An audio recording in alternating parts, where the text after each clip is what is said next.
29 мен 41-дің арасында кеңес герман соғысы басталған кезде дейін қатты қысым болады, әсіресе 37-38-де. Бұлар біріншіден бізде ең бірінші ишандардың білім ордалары кетеді. Жалғыз ишандар емес, ахундар емес, бүкіл дінбасылар бірінші діни білім беруге тыйым салады. Бір, медреселер, мешіттер жабылады.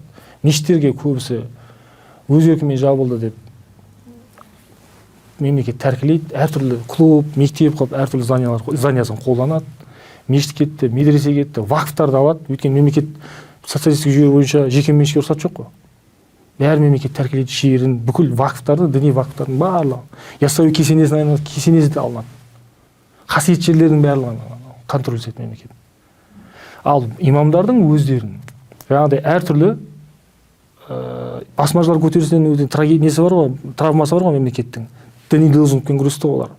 Дін үшін күрестім деп ойлады олар. Алла үшін күресті, ислам үшін күресті деп ойлады. Сол ишандар да оларға қолбасшылық жасады. Олардың басмашылардың, жауынгерлерінің көтерілісшілердің өзінің нелер рухани басшылары ишандар болды.